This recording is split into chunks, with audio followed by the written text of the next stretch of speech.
שיר למעלות,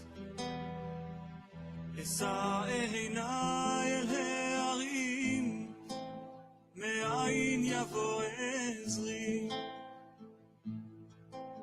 עזרי מעם השם, עושה שמיים וארץ, אל ייתן למות רגליך, אל ינום שומרך, הנה לא ינום ולא ישן שומר ישראל, השם שומרך, השם צילך, על יד ימינך, יומם השמש לא יככה וירח בלילה, השם ישמורך מכל רע, ישמור את נפשך, השם ישמור צאתך ובואך, מעתה ועד עולם. שיר למעלות, אשא עיניי אל ההרים, מאין יבוא עזרי,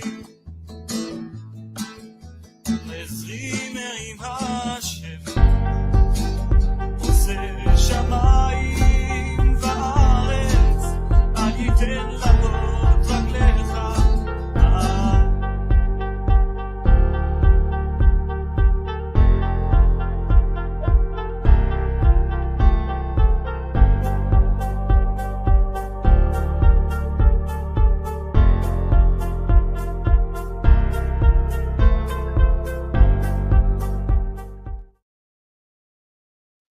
Shabbat Shalom, everybody. Shabbat Shalom. Shabbat Shalom.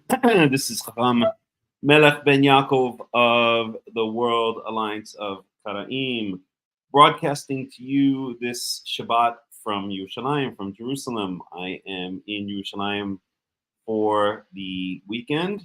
I am staying at a friend's apartment, a friend of mine from Hakoah. When I first came back to Israel, I lived in Hakoah for a little while. And so I'm staying at his apartment, and we're doing the Torah study from here. Shabbat Shalom, Netanel.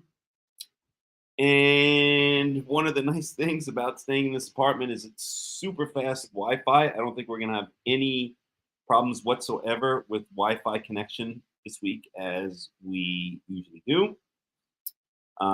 So yeah, good stuff. So welcome. I hope everybody's having a nice Shabbat. I'm having a very nice Shabbat. I went down to the Kotel last night, and this morning I got together. There's a certain outdoor kiddush that they have, and I know a number of people there, so I had a nice time talking to them. And now I'm going to do the Torah study, and then I'm invited over to Suda Sheep, third meal, with friends of mine, friends from Katzrin, friends of friends. So basically, friends from Katzrin. Know these people, so I'm invited over there at around 5:30. So I'll have to end the study at Jerusalem time. So I'll have to end the study by around 5:15. Everything's going really well. Thank Yahweh. Everything's going very nice. I'm very happy in Katzrin. I'm very happy to be taking these. I guess more or less they end up being monthly excursions to Yerushalayim. I'll be staying here until Monday, and then I'll go back Monday evening back to Katsarin. I absolutely love living in Katsarin. It's a wonderful, wonderful place. Very nice people. It's like Israel, but it's like it's not like Israel. It's very, very different from the rest of Israel. It's much more slower paced. People are much more friendly and nicer than in some of the large cities, and it's a really just a wonderful place to be. The nature is spectacular. We've got the mountains, we've got Hakham, and the mountains not far away. There's so much nature there, so many springs and streams and beautiful little villages, and the snow season is coming to soon, so it's going to be snowing soon, maybe within the next month or so, I guess, 2 months maximum. And it's right near the Sea of Galilee, the Kinneret, the Kinneret. It's right near a number of cities which I've visited, such as Svat, Tiberias. I haven't been to Tiberias yet. I've been many times in the past. Rosh Pinah, which is very beautiful, one of the earliest cities founded in the land of Israel in modern times, meaning since the latest, the hopefully ultimate wave of Aliyah began in the mid-1850s, or in the mid-1800s, I should say. And just a bunch of other smaller towns, including a lot of Druze villages. It's just beautiful. I absolutely love living up there. Having a great time up there. Very nice people. I'm part of a very nice community there. Yes, they are a rabbinical community. Well, we can't blame them. They know not what they do. They are tinokot shenishba'u. I spoke about that last week, but they're very nice, very, very nice people, very welcoming, and I enjoy being part of the community. And I enjoy also one of these days setting up our own Karaite community in Katsarin. So once again, I've already made the official announcement. We are beginning our first World Alliance of Qara'im community in Katsarin in the Golan Heights in Israel. Come one, come all. If you're in Israel, move up to Katsarin. If you're not in Israel, make Aliyah and move up to Katsarin. Nathanael, we are waiting for you. We're waiting for you. So come on down or come on up. And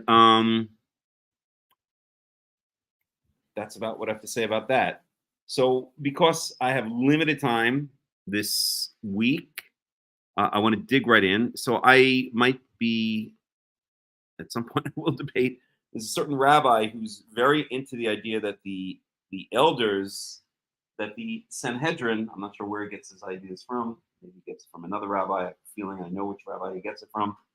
But he's stuck on this idea that the rabbinical, or the Sanhedrin, which later became dominated by the rabbis, by the Pharisees, and then later the rabbis, when the Pharisees became more, when it became more common to call the Pharisees the rabbis, that they have authority because they represent the elders. They represent the class called the Skenim, or the elders in the Tanakh. Well, that's just a bunch of hooey, and we'd like to find out why. So let's talk a little bit. Let's go to our favorite rabbi, and that is Rabbi Wikipedia. And let's just learn. I have learned more from Rabbi Wikipedia, I think, than from any other rabbi out there. Rabbi Wikipedia is the smartest and wisest. Shabbat Shalom, Marianana Mikbanana is the smartest and wisest rabbi I've ever met in my entire life. And if all rabbis were as wise as Rabbi Wikipedia, maybe I'd remain a rabbinite. Maybe I would have remained a rabbinite. No, just being facetious. But we can learn from there. So let's go to Rabbi Wikipedia for a second, and let's learn a little bit about the Sanhedrin, because the Sanhedrin is this, seems always to be this mysterious, gathering of Jews in ancient times. Oops. But really, it wasn't. It was a body that was originally appointed by the Greeks to kind of give the Jews a certain amount of self-rule, a certain amount of autonomy. And, well, let's read and find out. Let me make this a little bit bigger so everybody can see. There you go. Oh, I've got to share it. Hold on a second.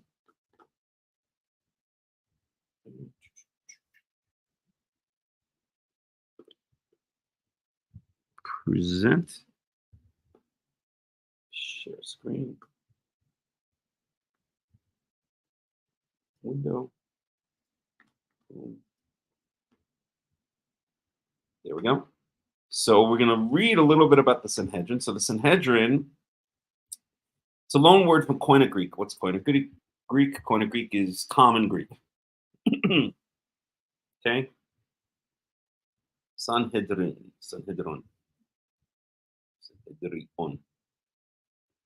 Meaning assembly. So what does it mean? So sen, just the etymology very briefly of Sanhedrin is sin.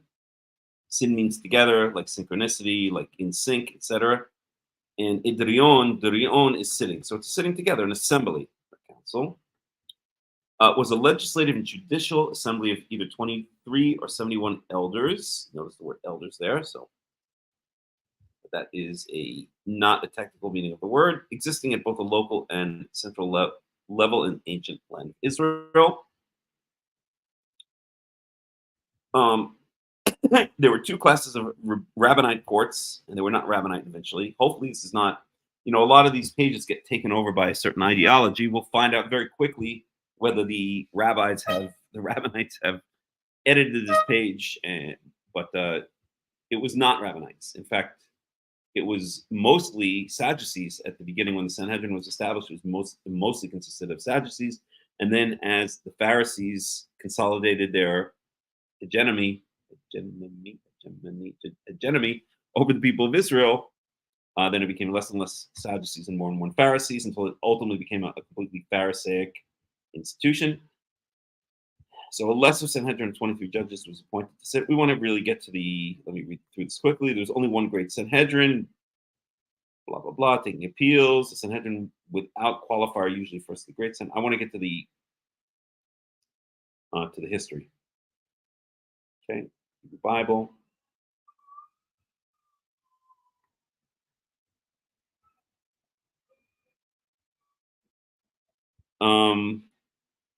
So there's a lot of rabbinical propaganda here, okay? But let's read it because it's important to know the rabbinical propaganda. In the Hebrew Bible, Moses and the Israelites were commanded by God to establish courts of judges. They were also commanded to establish the Supreme Court located at the central sanctuary after arriving in the land of Israel. That's Leviticus chapter 17, verse 9. That's a very famous verse for us Karaites. To handle cases too difficult for local courts. When Moses declared that the task of leading the people was too difficult to him, God had him appoint 70 elders, Scanian, to share the burden with him. That is true. That is in the Torah. We'll look at that in Numbers 11. Okay. According to the Mishnah, these 70 elders plus Moses himself are the source for the 71 judges of the great Sanhedrin. The elders are described as the elders of the people and its officers. According to a midrash, they were the same officers who were beaten in Egypt, blah, blah, blah. Okay. The 23 judges of the lesser Sanhedrin are derived from the following exegesis. It must be possible for a community to vote for both conviction and exoneration. The minimum size of a community is 10 men.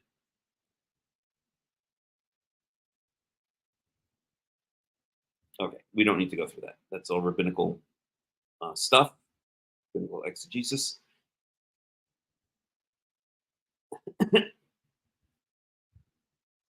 So the first historic mention of a Sanhedrin occurs in the Psalms of Solomon. Now let's be very careful here.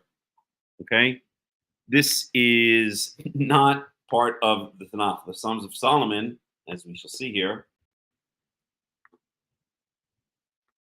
okay, is one of the Apocrypha. The Apocrypha is a group of books which was written.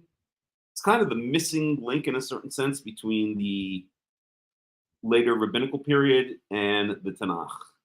It has a lot of interesting information in it. And so the Song of Solomon was one of them. And as we look here, okay, one of the apocryphal books. So it was written in the 1st or 2nd century BC. Okay, Song of Solomon. So this is a book from the Apocrypha, not from the Tanakh, even though it's called the Psalms of Solomon. It's a book from the Apocrypha, and it was written already in, so it's the 2nd century, 1st century BCE. then it's written already in Greek, or if it's first century CE, then that would already be perhaps Roman times. Okay, so this is a much later book. Don't be fooled by the fact that it's called the Psalms of Solomon. This is a book of the later Second Temple period. Okay?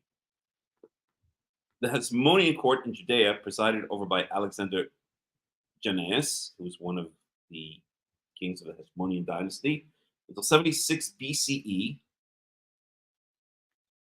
followed by his wife, Queen Solomon Alexandra, was called Sanhedrin or Sanhedrin.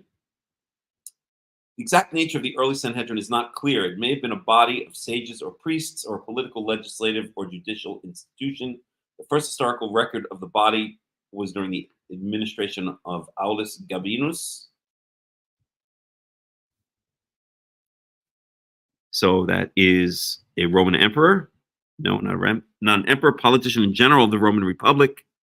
He had an important career culminating in a consulship in 58 BCE, right? So this is already pretty much Roman times. The Romans gained their influence over the land of Israel starting in 63 BCE. According to Josephus, organized 5 Synhedria in 57 BCE, as Roman administration was not concerned with religious affairs unless sedition was suspected.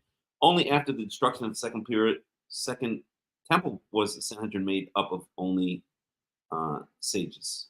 Okay, so this seems to be saying that Aulus Gabinius, this Roman general,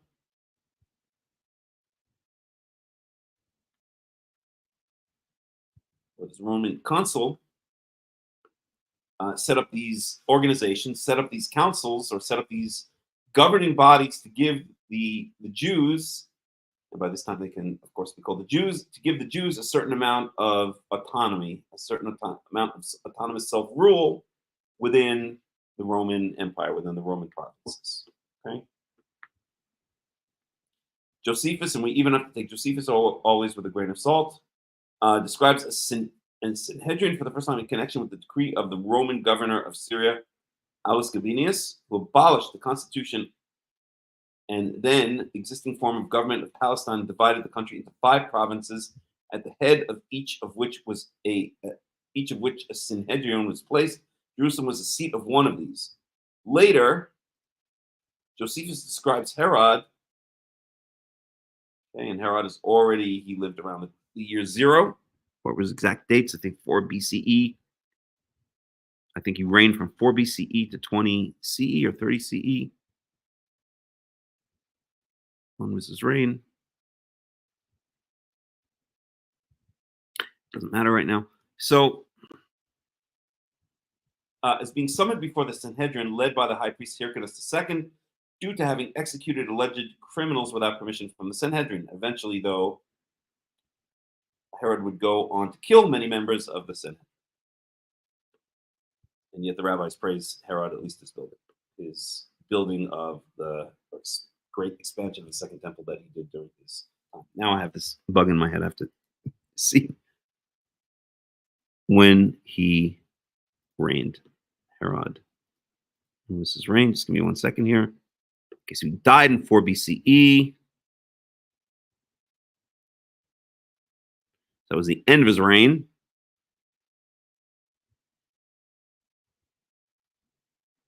He was appointed provincial governor in 47 BCE, but that doesn't mean he was king. Tetrarchs. Okay, it doesn't matter. I'll look it up later. Oh, there it was. Reign in Judea.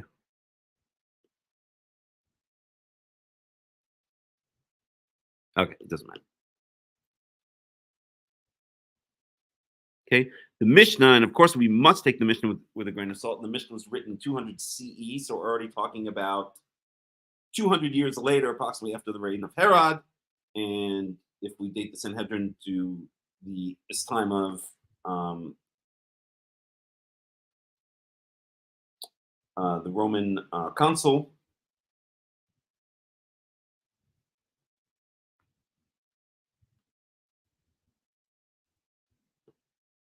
right? Aulus Gabinius So that's already further back. That's around 60 BCE.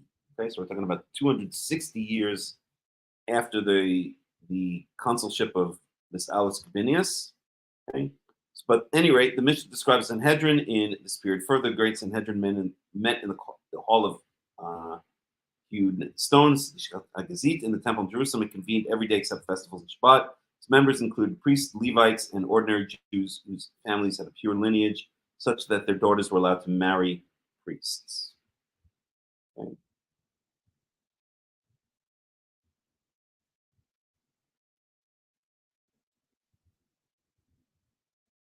So let's just read this because it's historically significant. A Sanhedrin or a Sanhedrion is mentioned 20 times in the Greek New Testament, including in the Gospels in relation to the trial of Jesus and the Acts of the Apostles, which mentions a great Sanhedrion. In chapter 5, where Rabbi Gamliel appeared, and also in chapter 7, in relation to the stoning death of St. Stephen, the body described as a court led by the high priest or leading priest, as well as the elders and or Pharisees. Okay? And we don't have to go through the entire history of the Sanhedrin. We just wanted really to go through the early history. So what do we learn from this?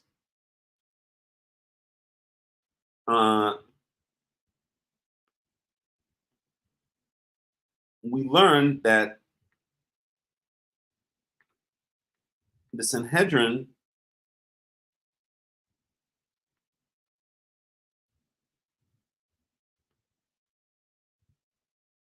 so it was originally a Hasmonean court. Let's see what the source is for that. Okay, maybe not. We'd have to look at the original sources. And the exact nature of this early Sanhedrin is not clear. Okay, so that was under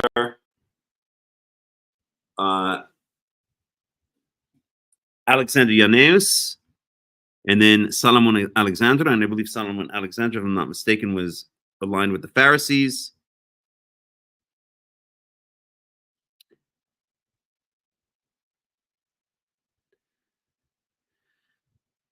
And then we have this guy, Aulus Gabinius.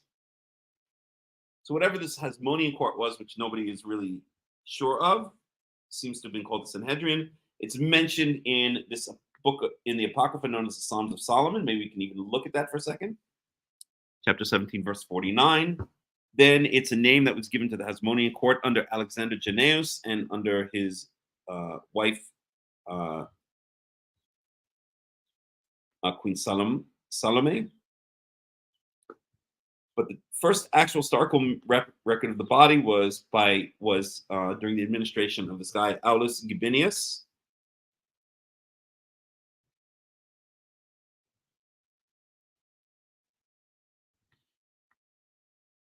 And what did he do? He organized 5 Sanhedrin in 57 BCE, as Roman administration was not concerned with religious affairs unless sedition was suspected. And we learn more about this from Josephus. So let's read this once again. Josephus describes Sanhedrin for the first time in connection with the decree of the Roman governor of Syria, Aulus Gabinius, 57 BCE, who abolished the constitution of the then existing form of government in Palestine, divided the country into 5 provinces, at the head of each of which a Sanhedrin was placed. Jerusalem was the seat of one of these. Later, Josephus describes Herod as being summoned before the Sanhedrin, etc. Okay? So we see that the Sanhedrin was not a council of elders passed on from generation to generation from times of yore. By the way, if we had more time, we'd go into something called the Great Assembly, a complete fabrication of the rabbis. But the Sanhedrin was originally a name given to some kind of council or some kind of court under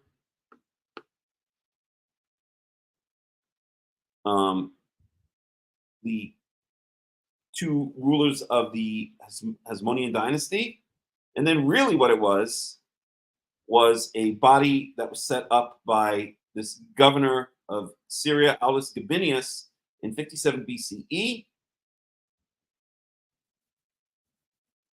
who broke up the province of quote-unquote Palestine into 5, or the country of Palestine, the territory of Palestine into 5 provinces and placed this Sanhedrin over each one for a certain modicum of autonomous rule. Okay, so that's historically what the Sanhedrin is, what the Sanhedrin is. Okay, it's not a body that is passed down from ancient times, that is some kind of holy council that harkens back to the Torah. So, there are a lot of,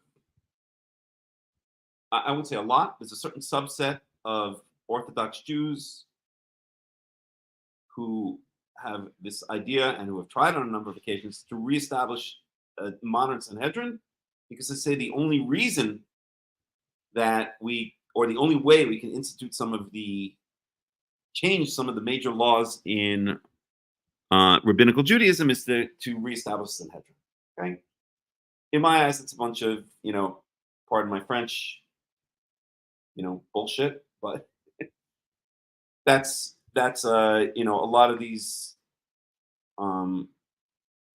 Orthodox Jews are very into this idea, because later, once the Pharisees / rabbis completed their takeover of the nation of Israel and instituted their distorted form of Judaism that plagues our nation to this very day, and took the people of Israel away from the true Torah, then the Sanhedrin basically became the ruling body for the Jews, and eventually became completely co-opted by the Pharisees. And then it took on this kind of almost divine or semi-divine kind of aura about it. But it's not. We see that really all it was, historically speaking, ultimately was a body set up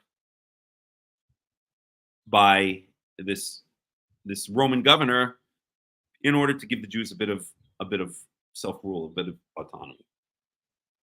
Okay, so let's go on now and let's talk a bit about the role of the elders in the Torah. And then ultimately, and we're not going to do this all today, we'll go at it for about another, 20 minutes or so. And ultimately, we want to ask the question or answer the question, is this Sanhedrin, does it constitute this group of elders? And what exactly was the role of the group of the elders in the Torah? So a good place to start, I think, is the verse that was mentioned by our favorite Rabbi Wikipedia. Oh, he's so wise. He's so smart. He's so wise. I really love Rabbi Wikipedia. I've learned more from him than I have from any other rabbi. So, right, so we want to go back to this propaganda piece here, probably written by a rabbinite somewhere. That the Sanhedrin is related to the Schenium. Okay, let's find this here. So let's look at Exodus. We don't need to look there. And we don't need to look there. We don't need to look there. That's Exodus 17:9.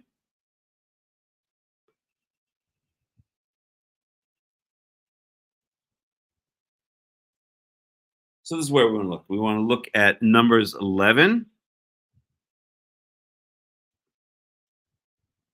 One second.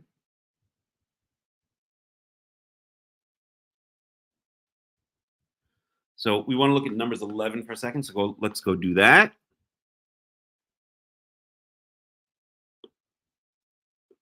Just turn off the heat for a second. It's just a bit too hot in here.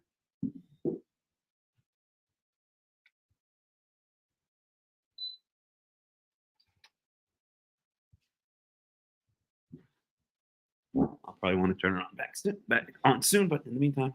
So Numbers 11. Let's run to Numbers 11 for a second.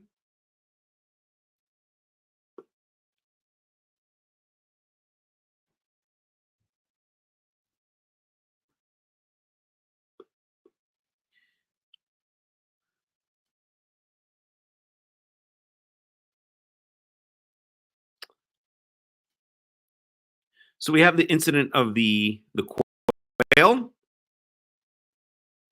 Okay. The inmates were getting sick of the prison food. It's the way they saw in their eyes, the manna, and they wanted real meat. Okay.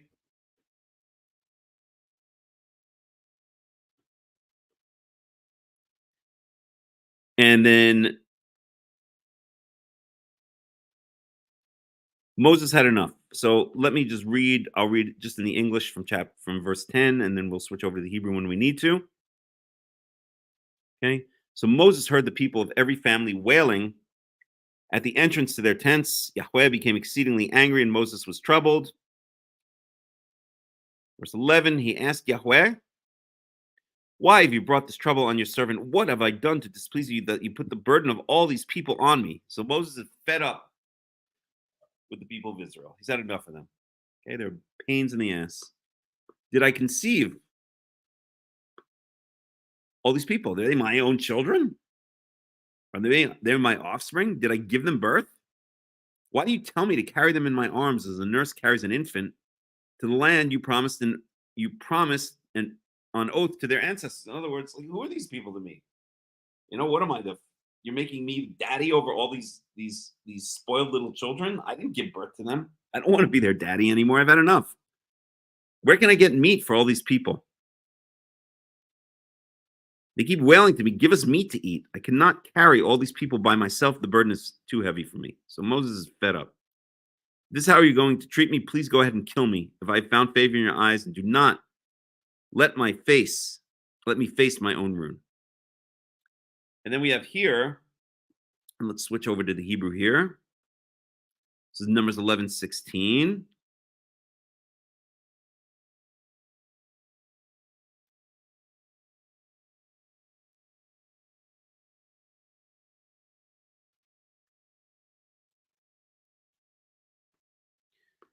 Make it larger for everyone to see.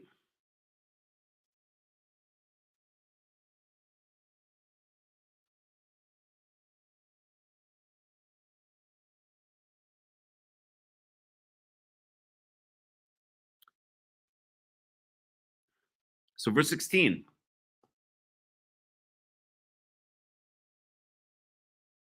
Yomer Yahweh el Moshe, Esfa li shiv'im ish mizaknei Israel. So Yahweh said to Moses, gather together for me 70 men from among the elders of Israel. So we see that there are many elders. Okay, elders just mean kind of old people. No shortage of them. And give me 70 of them. Asher yada'ata ki em ziknei ha'am v'shotorao. So gather from among the elders of Israel 70 of them who you know are elders among the people, elders of the people, meaning respected among the people, v'shotrav, and are officers over them. In modern Hebrew, shoter is a policeman. So shotrav is, you should translate it as officers, right? They have some kind of leadership role. Okay. And you shall take them to the tent of meeting, that's the tabernacle. And they shall stand there, they shall present themselves there, or they shall stand there with you. Verse 17. Wa yaradati wa dibarti imcha sham. Wa tzati min haruach asher alecha wasamti alehem. So I will come down with dibati machsham, and I will speak with you there. Ve'tzati, and I will take away, literally. Mina ruach asher alecha. I will take away some of the spirit, some of my spirit, in other words, the implication there, asher alecha, that is upon you, v'samti alehem, and I will place it upon them. Un'as'u itcha, and they will help carry this burden with you.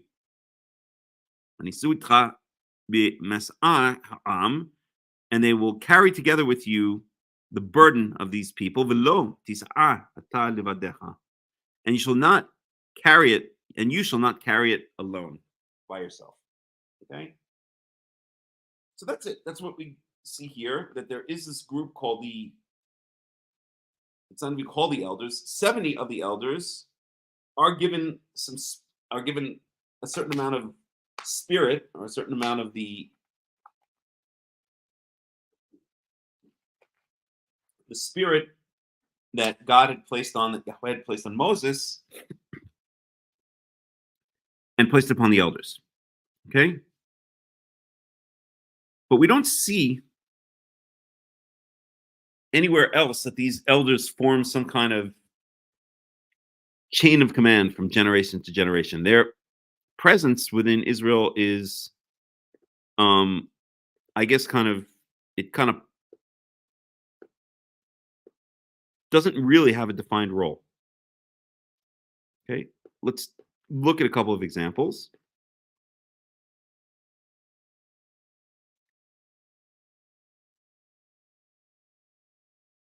I don't need to look at Genesis.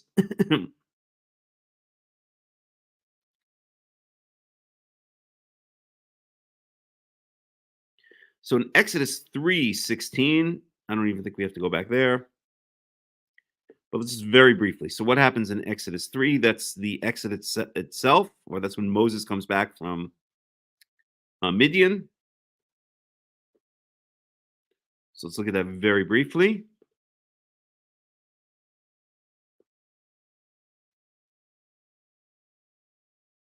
Okay, I'll just read the English.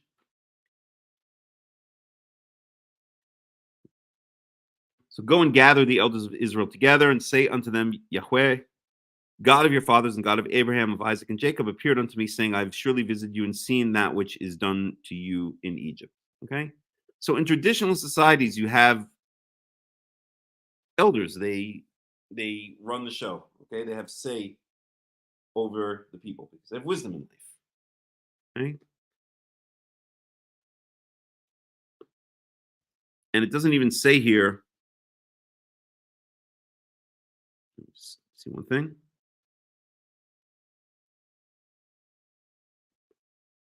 Okay, let's move on to the next one. So that's that story there. We can go through every instance here, but I'm not going to do it now. Moshe Lechol Ziknei Israel. Let's look at Exodus 12:21 for a second. So this is Exodus 12 is right around the time of the actual Exodus, the slaying of the firstborn. So then Moses called out for all the elders of Israel and said to them, draw out and take you a lamb according to your families and kill the Passover. Okay. So the elders form, some kind of non-official body, because naturally in traditional societies, the elders are going to have a lot of say in the operation of a society. So some more here. Let me skip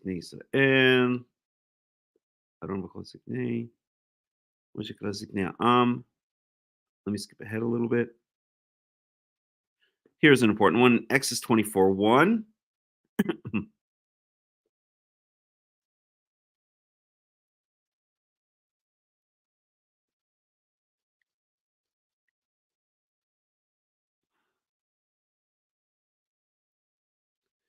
So Exodus 24:1.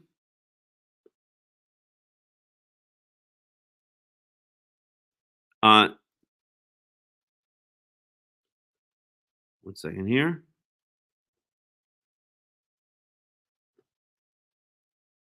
Right. So Exodus 24, we have a resealing of the covenant.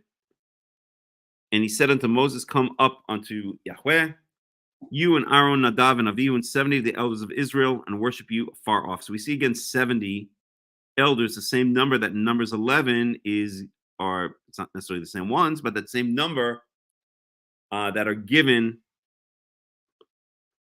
the spirit of Yahweh that we saw in Numbers 11. Okay. Take a couple more.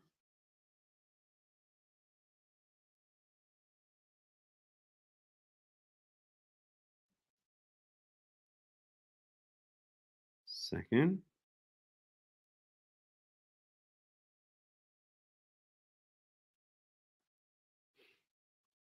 So Leviticus, let's go for Leviticus 9:1.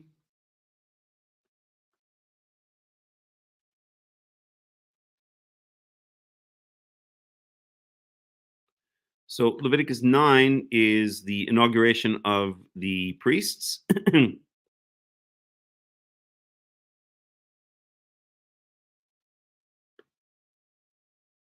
So the 8th day of that inauguration, so Moses called Aaron and his sons. This is before the death of Nadav and Avihu, which is in the next chapter. Israel, and the elders of Israel, Yomar el Aaron, Kach lecha ben bakar lechatat va'ayel le'olat mimim v'krev b'fnei Yahweh. So we have that the elders, now these Skenim, and by the way, the elders in Hebrew, if I didn't say it explicitly, is the Skenim, in this case called Ziknei Israel, the elders of Israel. So they're taking part in the inauguration ceremonies of the Levites in Leviticus chapter 9. Okay, and then we get to Numbers 11. This is what we saw right now, where Yahweh gives some of the spirit of Moses, takes some of the spirit of Moses, and places it on the elders. Okay. And then we can look further in Numbers chapter 11. So then we get the meat. Situation resolved. But here in verse 21, let's pick it up again.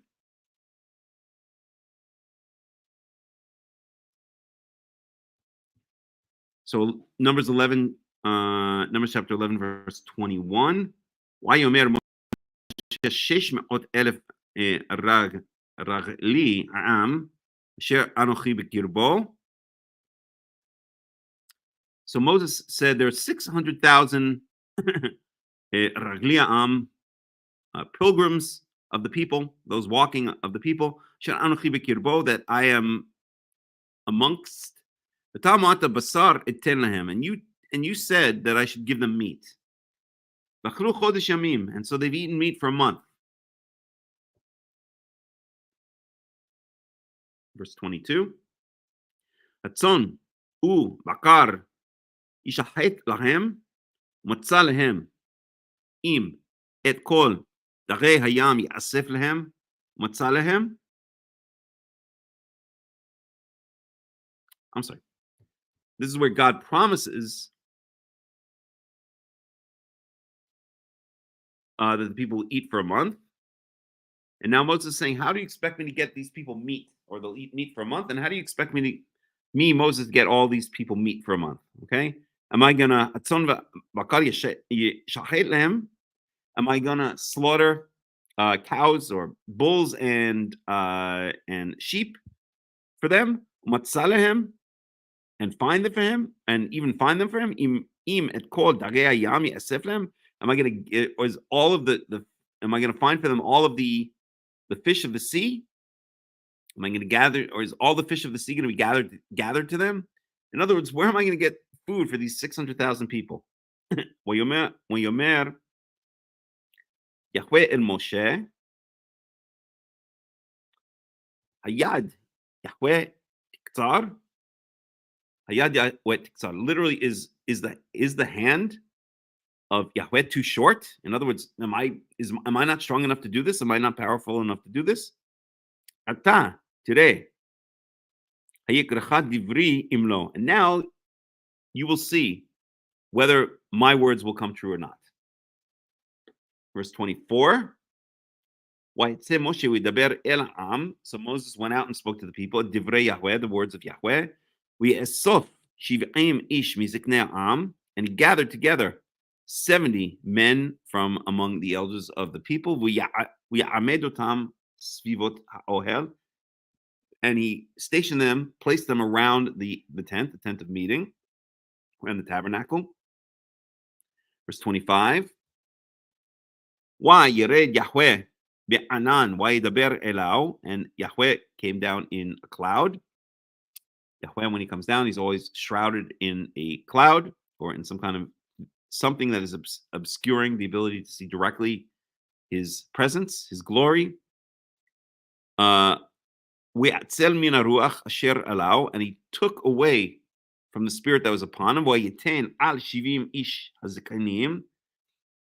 and he gave it, or he placed it upon these 70 elders.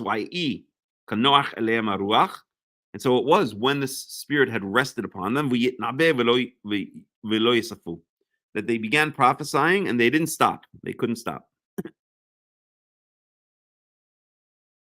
Okay.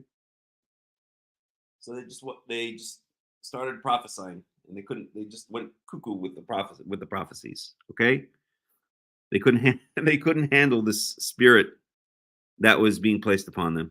Perhaps it was just, like when you plug a 220 volt, or when you plug a 110 volt appliance into 220 volt socket or something like that. Just, they just went cuckoo and started prophesying left and right.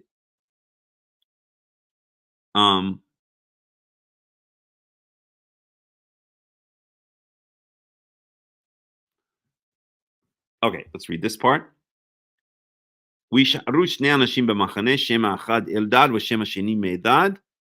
two men, there were two men who remained in the camp. So the elders dispersed. There were two people who remained in the camp, I guess near the tent of meeting. One was named Eldad, and the same was named Medad.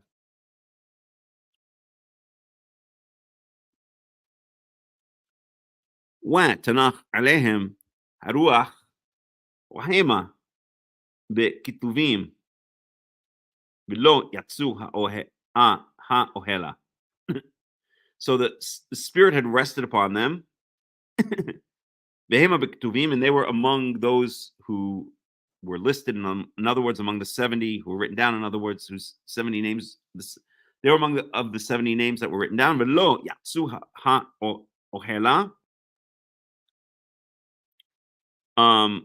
And they did not come to the tent of meeting. I see. I'm sorry. So these were Isharu and Hashim. Let me just read this again. Right. They hadn't. Okay, I'm sorry. I got the story wrong. They hadn't come to the tent of meeting where God had descended from to the tent of meeting and given the elders this ruach. They stayed in the camp, not coming to the tent of meeting, and nonetheless they were prophesying. Okay.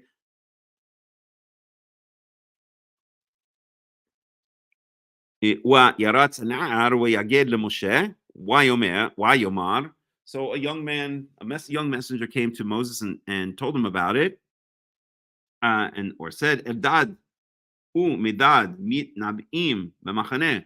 Eldad and Medad are prophesying in the camp. Verse 29, Waya'an Yehoshua bin Nun misharet Moshe mi Chorao Wa'yomar. So Joshua the son of Nun, he was the next leader to take over after Moses, obviously. Moses' right-hand man, mi Bichurav, among his chosen one, and said, so this is what Joshua said, Aduni Moshe, Kilaim, my master, Moshe. And by the way, we see here that Joshua calls Moses my master. He doesn't call him Adonai. It's not the majestic plural, but here we see the use of that same word, Adon, when one person is speaking to another person. Okay, Adoni Moshe, my master Moses, Kilaim, make them stop, shut them up.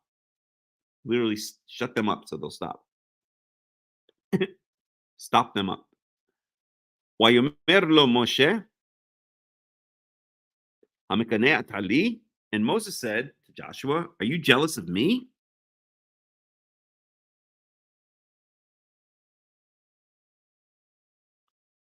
Umi yiten kol ha'am Yahweh nivi'im ki yiten Yahweh et rucho alehem.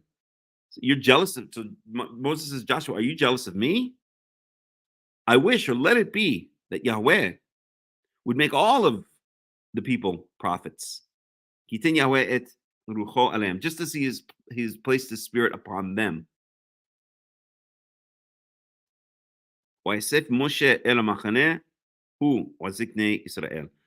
And Moses went back from the tent of meeting back out into the camp, and as did the elders of Israel. Okay, so there we have the elders of Israel. So I guess Eldad and Medad were not. Well, let's say the hymn of Tuvim. Oh, we'll study in depth when we get to this, when we get to Numbers. But basically, the idea is that the elders of Israel here receive the spirit, some of the spirit that Yahweh had placed on Moses, and they start prophesying. Okay, so we do see explicitly in Numbers 11 that the elders in this case were prophets. But does that mean? And this is the sneaky way that the Rabbinites now try to say that the Sanhedrin, not that their Sanhedrin of 70, which only came later, okay, and we'd have to read through the entire history.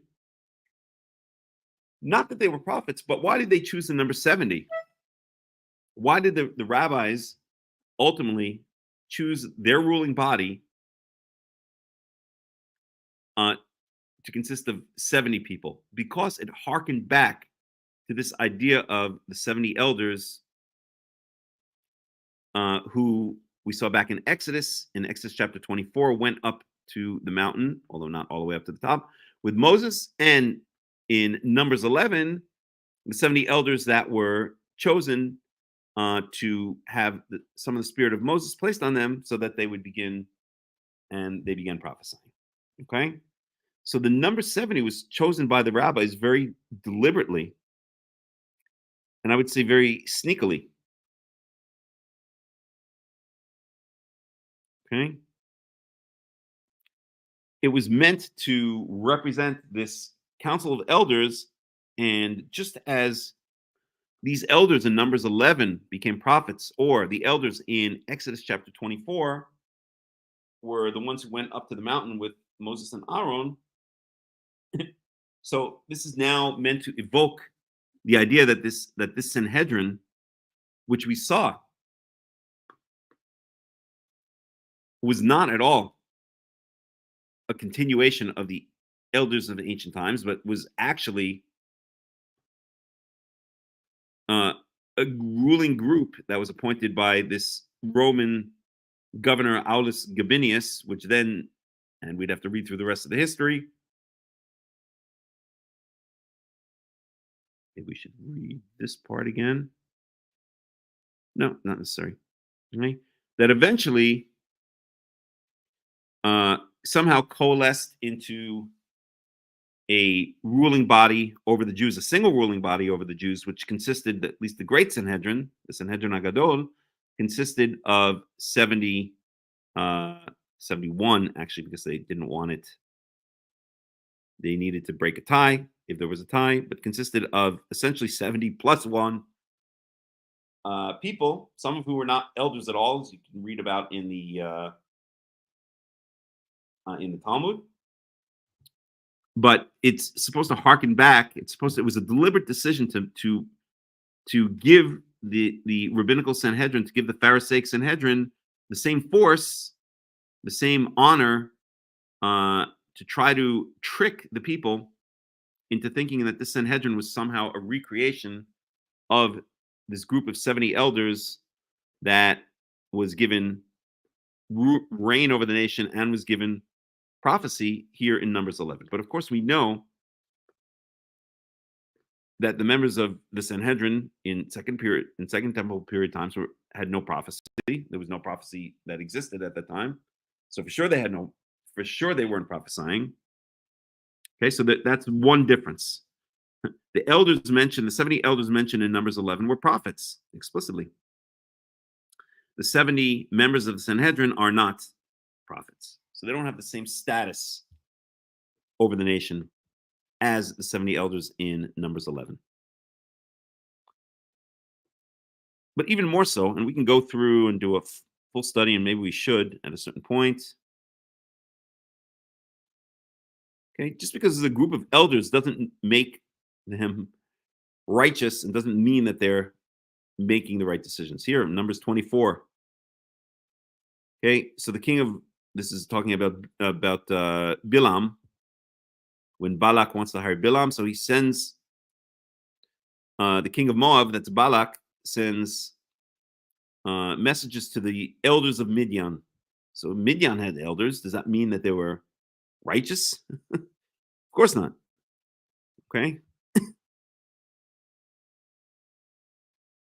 Maybe we should look at one or two more places, and then I want to look at in the book of Ezekiel, and we'll see something very interesting. So let's look at Deuteronomy 5:23, and then we'll go on to Numbers 20. Leviticus 20. So Deuteronomy 5:23.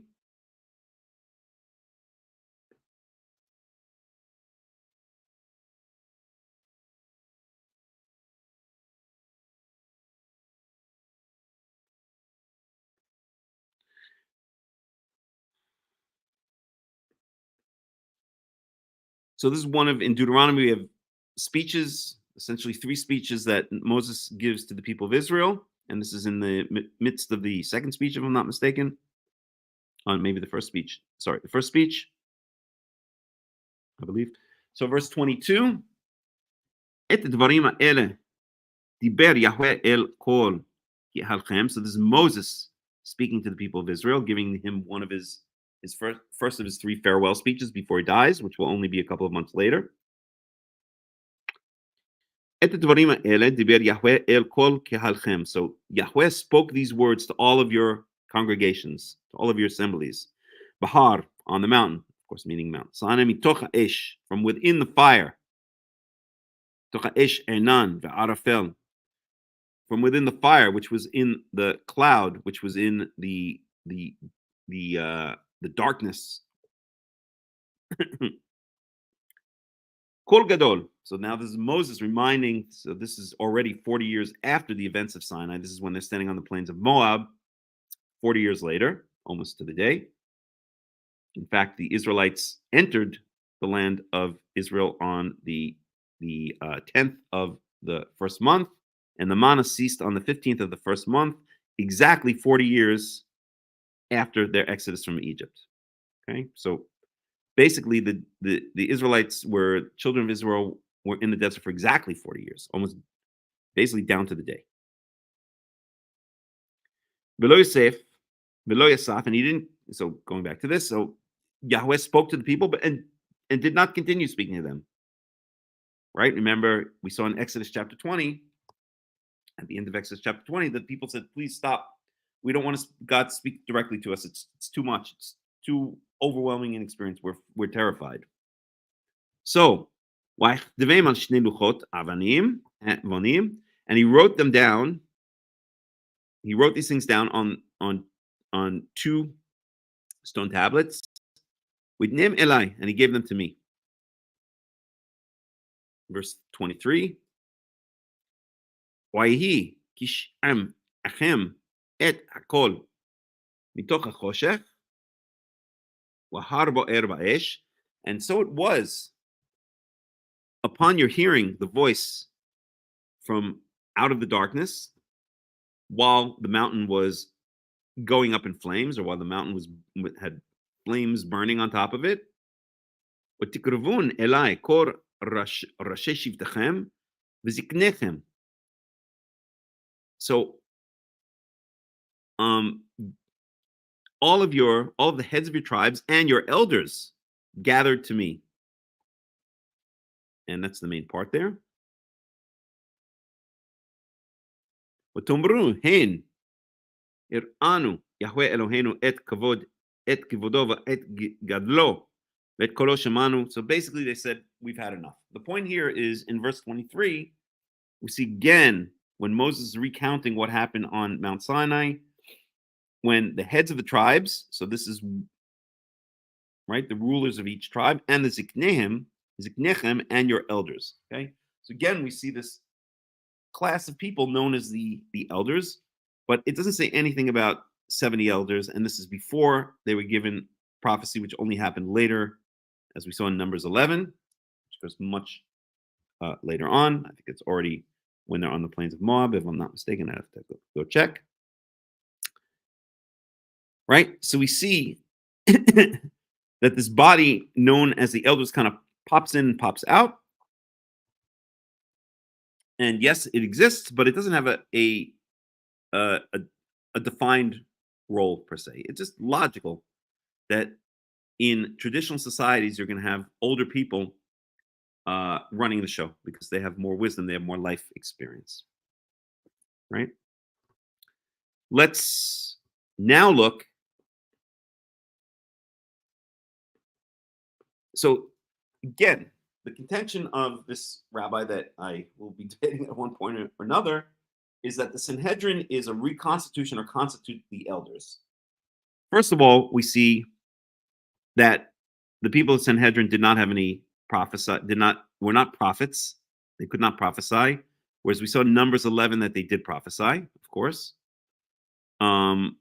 We saw that the elders were chosen by Moses. We saw that in Exodus 24, 70 of the elders were chosen to go up on the mountain. And in Numbers 11, Moses had to search out 70 elders to receive some of his spirit. And the 70 elders are only part of the group of elders. Okay, so there weren't 70 elders. It wasn't like there was this body of 70 elders running ancient Israel. There were many elders who, just by their nature of being old, had a say in national or tribal affairs or clan affairs. And there are certain times where groups are chosen out of the elders and either sent up to Mount Sinai or are given the ability to prophesy or turned into prophets. That was explicit in Numbers 11. Okay. However, that is certainly not the same as this Sanhedrin started by what's his face?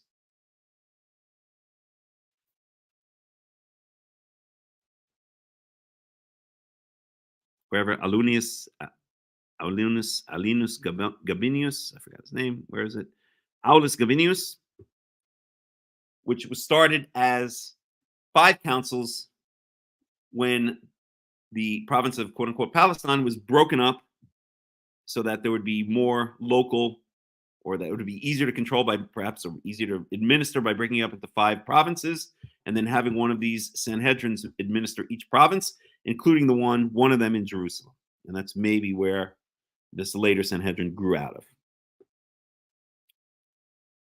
Now, even if, and we see clearly that the Sanhedrin has nothing to do with A, all of the elders, or B, groups of 70 elders that are chosen out in 2 times that we mentioned, Numbers 11 and Exodus 24. But even let's say that the elders possess some, mystical or magical, or possess some official rule over the nation of Israel. Does that mean that all of their decisions are correct? Well, if we look at Ezekiel chapter 11, I believe it is. Let me just find it here.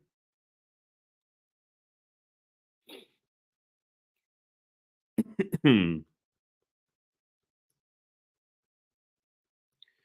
lot of times the elders are mentioned. Ezekiel, it's Ezra already. Job, Psalms, Isaiah, Jeremiah, Ezekiel.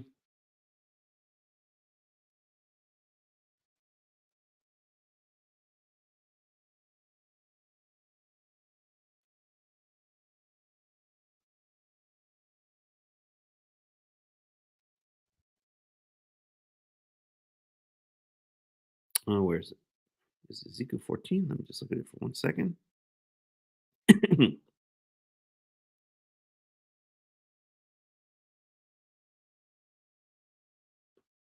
No. 1 second.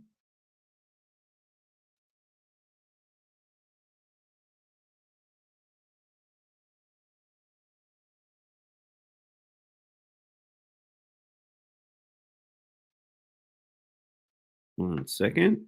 Just give me a second here. 9. There it is, Ezekiel 8. So let's look at Ezekiel chapter 8. I'll read in the English again, just so we don't have to go through the Hebrew and translate. And we'll switch over to English to the Hebrew when we need to.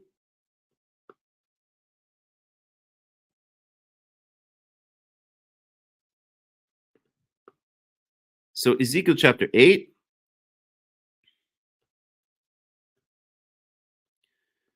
So in the 6th year, I don't know why I thought it was chapter 11.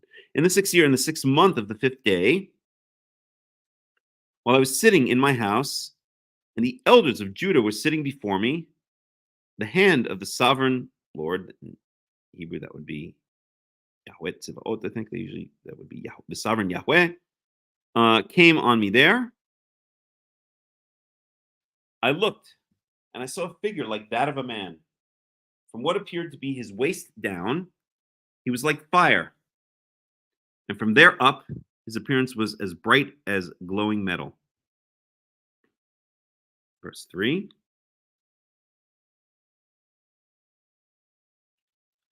He stretched out what looked like a hand and took me by the hair of my head. The Spirit lifted me up between earth and heaven, and in visions of God, he took me to Jerusalem. Remember, Ezekiel is in exile. To the entrance of the north gate of the inner court, where the idol that provoked to jealousy stood.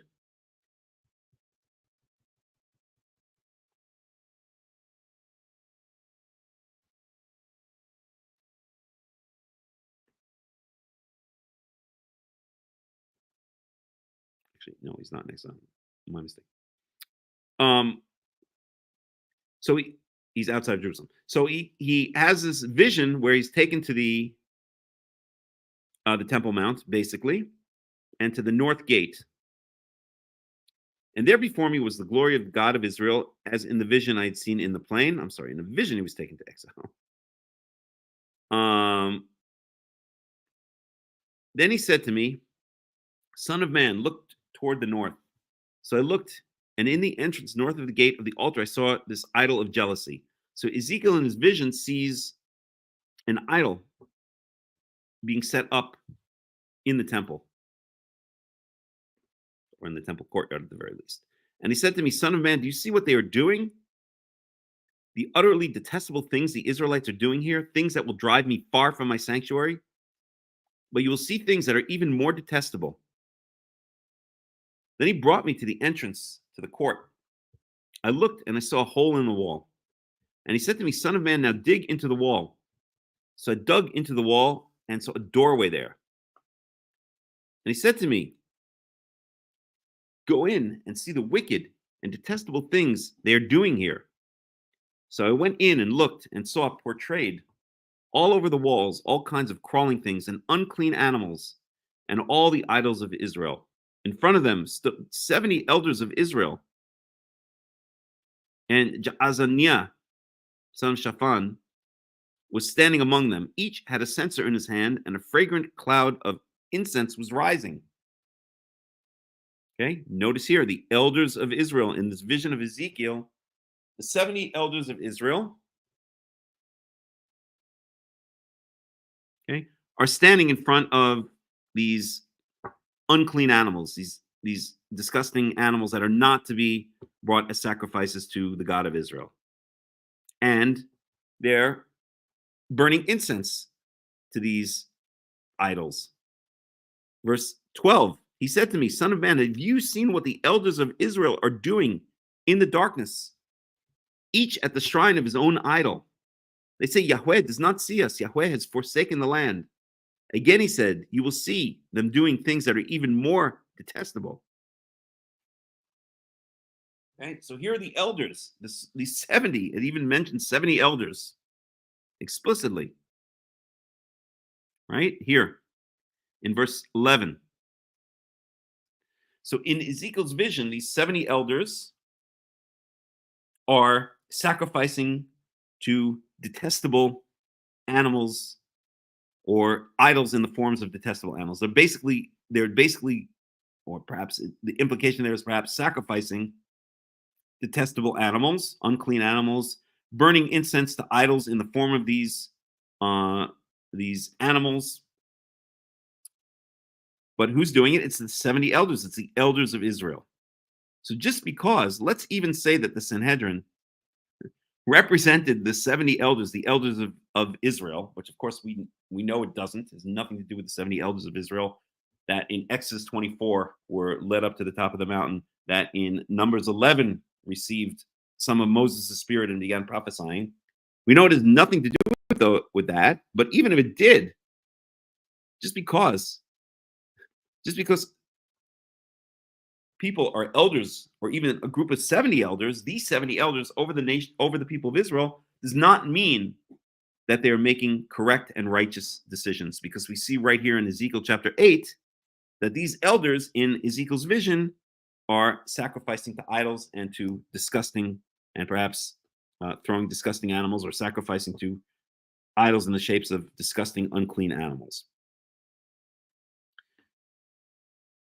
Okay, and then it doesn't mention the elders anymore, but here we have the women mourning the god Tammuz. Tammuz, by the way, is one of the names of in the rabbinical calendar. Tammuz comes before Av, usually comes around July. And so again, it just shows how far off the rabbis are, that they use these names, these month names, which many of the month names of the rabbinical calendar are actually the names, literally the names of foreign gods.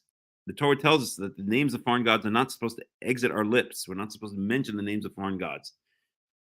Now, in my opinion, that really means mention them, to bow down to them, to pray to them, to sacrifice to them.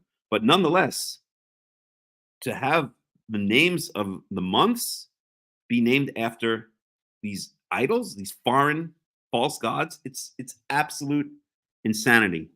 And yet, months like Tammuz, months like Nisan, I'm trying to think what others. It's possibly all of them. I have to go through the names again. It's been a while. Are named literally after foreign gods, and this you will see on the standard Jewish calendar, on the standard Hebrew calendar. Okay. I was looking through a Hebrew calendar. As I said, I'm with my community in Katsarin, which I like very much. They're wonderful, wonderful people. It's very sad that they're stuck in rabbinical Judaism, but so is pretty much everyone else. So, at least everyone else who identifies as religious. But I was looking at the calendar that they had published, actually last year's calendar, but it didn't matter. I was just looking at the details on the calendar. And above each month name was they break it up into weeks. And depending on which week it was a symbol of the zodiac, a scorpion, or Pisces for fish, right? So they're incorporating not only foreign gods into the naming of the months, but even this ridiculous, this completely pagan astrology is on the Jewish calendar, right? You had the symbols of the signs of the zodiac. And I have a friend on Facebook. I don't know him personally, but he published a book apparently called Kosher Astrology. And if that isn't the oxymoron of oxymorons, I don't know what is. That's like saying kosher pig. There's absolutely nothing kosher about astrology. But you see how far gone the Rabbinites are. You see how taken over they are by these foreign pagan nations, and their names, the way they, and also the way they think. Pharisaic / rabbinical Judaism is heavily influenced by foreign religions and cultures such as Zoroastrianism, such as Greek culture, Roman culture. It's right there in the names of the months. Tammuz is a foreign god that's mentioned right here in Ezekiel chapter 8, and yet the fourth month of the year of the rabbinical year is Tammuz. Okay. Anywho, what we see here is the elders are worshiping foreign gods. Okay, and these are 70 elders. So even if the Sanhedrin of much later on represented, which of course it doesn't, we've said now a million times, represented the 70 elders, that doesn't mean that whatever the Sanhedrin legislates, or what the Sanhedrin does is somehow righteous. We see here in Ezekiel 8, the elders, the 70 elders, or a group of 70 elders, completely apostating themselves, completely going off track, off the derech. The word track actually comes from the word derech. That's another story. It's actually an etymology, I believe, that the standard linguists will admit to from the Arabic tariq. But at any rate, going off the track, and these 70 elders here in Ezekiel 8 are committing the most disgusting, hideous, filthy forms of idol worship that one could possibly imagine. Okay? So that's it. That is a general summary of the history of the Sanhedrin, the fact that the Sanhedrin has absolutely nothing to do with 70 elders, the fact that the Pharisees deliberately placed 70 people, actually 71 to break ties, but 70 plus 1 people in the Great Sanhedrin, so that it would hearken back to the 70 elders, so that now rabbis today can come along and say, oh, the Sanhedrin represented the council of elders of ancient times, the ones mentioned in Exodus 24, the ones mentioned in Numbers chapter 11, except the ones in Numbers chapter 11 were literally prophets. They were prophesying. They had the spirit of Moses placed upon them. In Exodus 24, they were chosen directly by Moses, who was a prophet. And here, they were chosen originally by Aulus Gabinius, or at least the council was established by Aulus Gabinius, a Roman governor. So there's no connection whatsoever. Okay, but the rabbis are very sneaky. They choose 70 on purpose because they know that number of a council of 70 means something to the Jewish people, so they can trick them into thinking that they somehow have authority where they don't have any real authority, or certainly don't have any authority that harkens back to the time of Moses. If I were to get together 70, I don't know, go to the nearest bar here in Jerusalem, and there's no lack of bars and pubs in Jerusalem, go to the nearest pub, pick out 70 people, put my hands on them, and say, you are now the rulers, you are now the Skenim, you are now the elders and the rulers over Israel. That doesn't make it so. That's essentially what the rabbis did. And so this whole obsession and focus on the Sanhedrin by the rabbis it's nonsense. It's insanity, because the Sanhedrin was a Roman institution. It's a Greek name, so it harkens back, I guess, to Greek times, when perhaps it was the name of the Hasmonean court, and then later a Roman institution, and then the rabbis co-opted it and turned it into eventually the ruling body of Pharisees over the people of Israel, which has stuck with us to our detriment to this day and age. And with that, we conclude our short but important study on the Sanhedrin and its relationship to the elders mentioned in the Tanakh. Any questions, any comments before we move on to Leviticus chapter 20? Anybody? No? If not, then I'll put up one very brief song, just so I can take a breather. And by the way, my cough and cold has basically completely disappeared. So thank you for all of those who were worried or were well-wishing. And I say as I cough, but that's only because I'm talking a lot and my throat is dry. And when we come back, we will dig in for about another 45 minutes, and then I have to cut it short because I'm invited to a Suda Shlishit, to an afternoon meal here in Jerusalem. So I have to cut it short at around 5:30 at the absolute latest. I'll already be late, but okay. For you guys, I'll be late. Israelis are always late anyway. So let's take a very, very brief break. A beef break? Brief bake?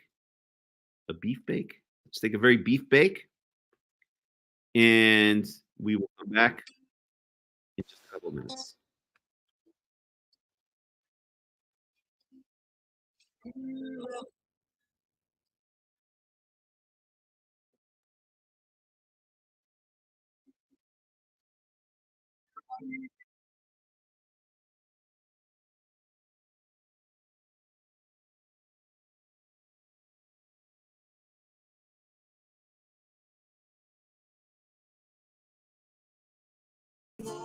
רגליך אל ינום שומרך, הנה לא ינום ולא ישן שומר ישראל. השם שומרך, השם צילך, על יד ימינך. יומם השמש לא יככה, וירח בלילה. השם ישמורך מכל רע, ישמור את נפשך. השם ישמור צאתך ובואך, מעתה ועד עולם. שיר למעלות, שא עיני אל ההרים, מאין יבוא עזרי. עזרי מרים השם, עושה שמיים וארץ. אל ייתן למות רגליך, אל ינום שומרך. הנה לא ינום ולא ישן שומר ישראל. השם שומרך, השם צילך, על יד ימינך. יומם השמש לא יככה, וירח בלילה. השם ישמורך מכל רע, ישמור את נפשך. השם ישמור צאתך ובואך, מעתה ועד עולם.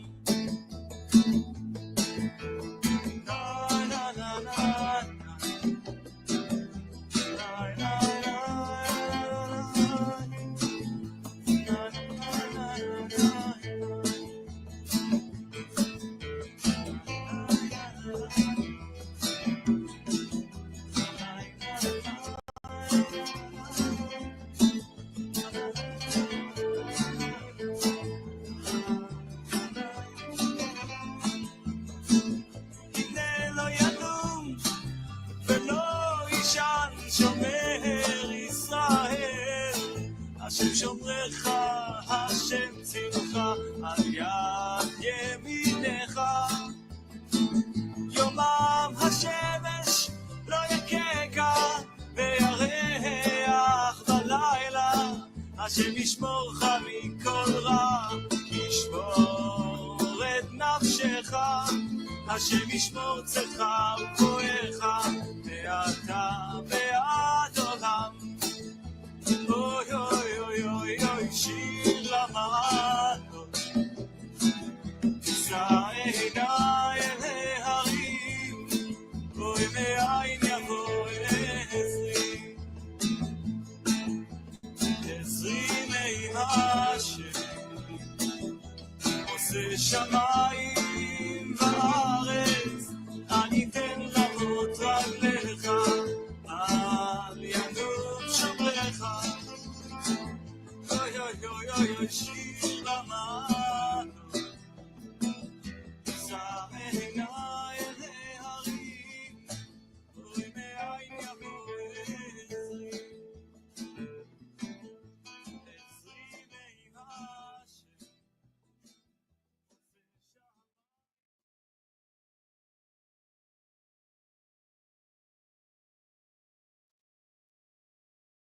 Okay, we are back. Welcome back.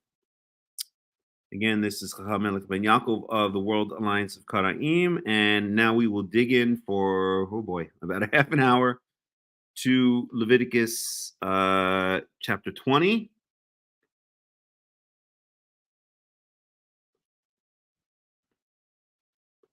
So let me get it set up here.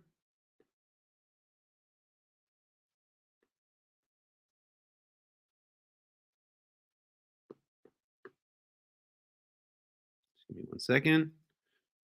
Okay, so let me share the screen.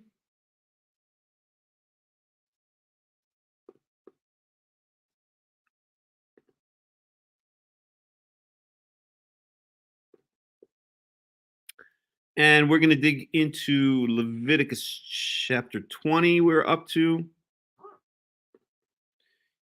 And we got up through verse 16. Maybe we can make it through the end of Leviticus 20 and start on chapter 21 next week. We'll see. If not, well, nothing wrong with Leviticus 20. It's a perfectly good chapter. They all are. So let's see what we got here. So in the last, so we had a bunch of laws, right? We've seen that Leviticus 20 is kind of a rehashing of Leviticus 19 and Leviticus 18. Leviticus 18 has mostly to do with sexual, I don't like to call it immorality, sexual depravity, because that's really the idea that the Torah is trying to get across, right? That this is stuff that is so depraved, like having sex with an animal, that, societies that get into this kind of stuff, they don't have much longer to last, right? United States of America. So I could make some jokes about Kamala Harris, but I'll refrain. Anywho, so right, and then Leviticus 19 has a lot of famous laws, such as Leviticus 19:17, love your brother as you do yourself. And we saw that throughout Leviticus 19, it kind of harkens back in many ways to the 10 Commandments, to Exodus chapter 20. So Leviticus 20 rehashes many of the laws, adds its own laws, but rehashes many of the laws in Leviticus 18 and 19, but adds this time punishments, what the Torah prescribes as punishment for violating these laws. Okay? So for instance,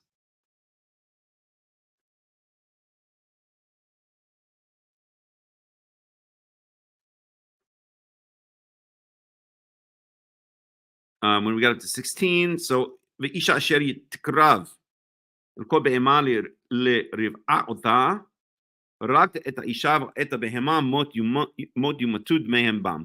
So any woman who lies down before an animal, and remember that the Torah uses euphemism, so we know what that really means. It means has vaginal or is penetrated by a male animal, is basically what it means.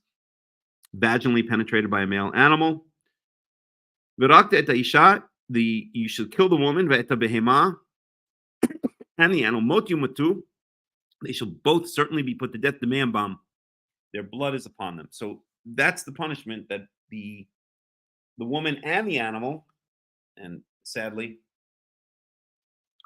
the animal has no moral choice. So the animal didn't do anything morally wrong, because animals don't have morality. They don't have any sense of right and wrong. And I say this very much as an animal lover who's owned many animals and owns animals right now over the years. And I don't mean an animal lover like here in verse 16, but a person who loves animals, but the fact of the matter is they don't know right from wrong. That's what distinguishes human beings from animals. We know right from wrong. But nonetheless, even the animals put to death because it's somehow been defiled.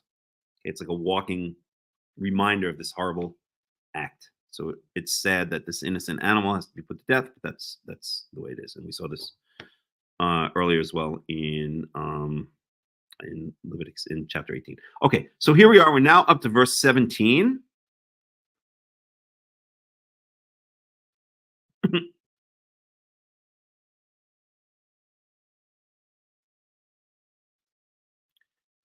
Verse 17. Va'ish asher yikach et achoto bat aviv or bat imo וראת את ערוותה, והיא תראה את ערוותו, חסד הוא, ונכרתו לעיני בעמעם ערוות אחותו גילה, עוונו יישא.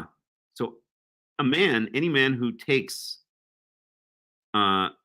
ייקח את אחותו בת אביו ובת אמו, who takes as a wife, ייקח means to take as a wife, who marries his sister, whether it's his father's daughter or his mother's daughter, so even half sisters. Ra'at erwata literally reveals or sees her nakedness, but that again is a euphemism for has relations with her. Wahi tire et erwato, and she sees his nakedness. So this implies why does it mention he sees her nakedness and she sees his nakedness?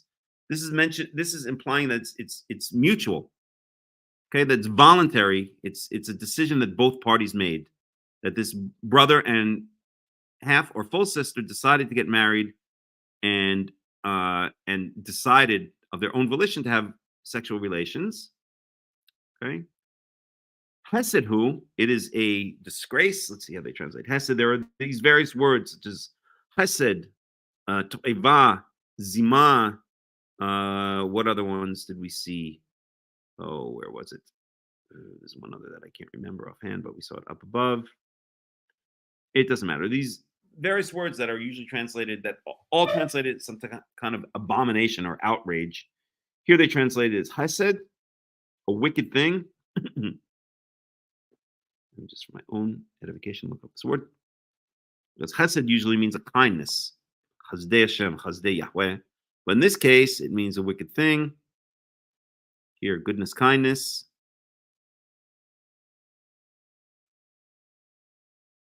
Let's get down to the definition where it says wickedness.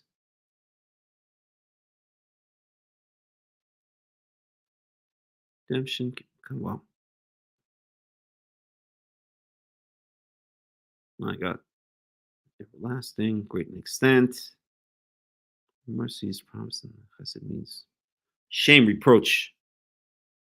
So here in Leviticus 20:17, only absolute, it is a shame.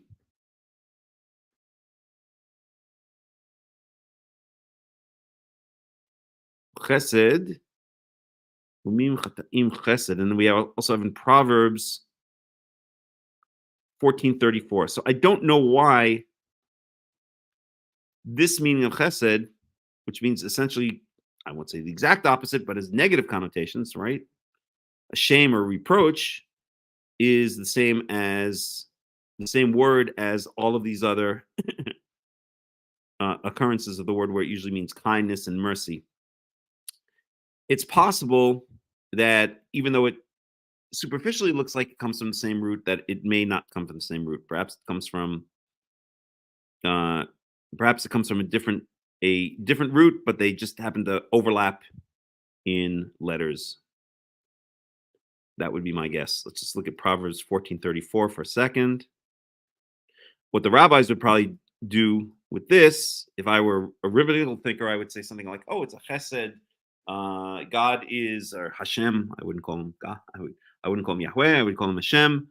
Hashem is giving us a kindness by giving us this law, or something like that, right? That's kind of like the way the rabbis like to think. But that doesn't really expose why the same word is used to mean a shame or a reproach, and it's only found twice in the entire Torah, and we only know it really by context.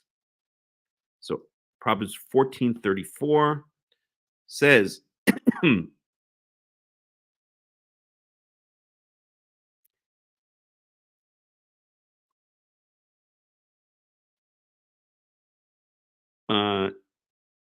tzedakah tiromim goy, so righteousness exalts or rises up a nation, v'chesed le'umim chatat, and a reproach to peoples or to any people is sin. And again, we could see that how do we know that the word chesed here doesn't mean mercy? Well, because we see that here, this is, so we have in biblical poetry, we have very often verses that they're called couplets. They're each half of the verse, or sometimes it's two separate verses, are in parallelism with each other. And there are three types of parallelism. One is synonymous parallelism, where the second part is a rehashing of the first, or synonymous to the first. The second is antithetical parallelism, where the second part is in opposition to the first. That's what we have here. And the third is there's an official name for it. I just called augmentative parallelism, where the second part it augments or increases what's said in the first. What's it officially called again? I can't remember. I'd have to look it up. At any rate, what we have here, we can clearly see from the words here that what we have is the second type of parallelism that's antithetical, okay, or antonymical, antonyms, they're opposites of each other, antithetical parallelism, because here we have tzedakah, and here we have chatat. So tzedakah is righteousness, chatat is sin. So these are opposites of each other, right? And here we have le'umim, which is word for people. Here, goy, word for nation or people. Okay, so it's talking about the same thing, but these are two opposites, righteousness and sin. And so if righteousness rises up, exalts a nation, causes a nation to go up, causes a nation to rise up, then what must sin do? It must do the opposite. So here we have the word chesed. So just by context, this must mean something negative. Okay, so chesed le'umim chatat, so a reproach, a burden, whatever it might be, a disgrace, a shame. Okay, so we see that from context. And we see it here as well. It couldn't possibly be the case that the word chesed in verse 17 means something good or positive. That's just not the context. We're talking about a man or brother and a sister getting married. Okay? All right, that's verse 17. Let's see if Robert Alter has anything interesting to say about this. So Robert Alter quotes the Ibn Ezra, one of my favorite commentators, who was not a Karaite, but had a very Karaite way of thinking, and does quote Karaism, but does quote Karaite thought a lot, specifically a certain medieval Karaite commentator named Yefet Ben Eli. Quotes him, I think, 40 times or something like that in his commentary on the Torah. But Ibn Ezra, one of my favorite commentators, as opposed to, as I always say, Rashi, one of my least favorite and one of the worst Torah commentators ever.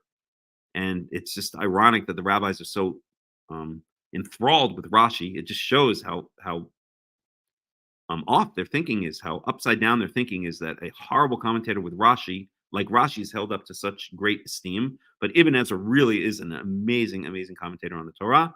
And so Ibn Ezra is surely right that this unusual addition is to emphasize her full complicity in the act of incest. And that's exactly what we said. So if Ibn Ezra is saying the same thing I'm saying, then I must be on the right track. Ibn Ezra is a super, super good commentator.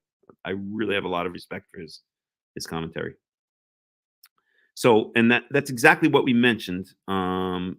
That why does it mention? Let me unravel this a bit. Okay, why does it mention that he sees her nakedness and she sees his nakedness? Because it's showing that they were both. It was voluntary from both sides. They were both complicit in the act. Okay, so okay, so let's move on to verse 18. So here's something that's really often overlooked in the Torah.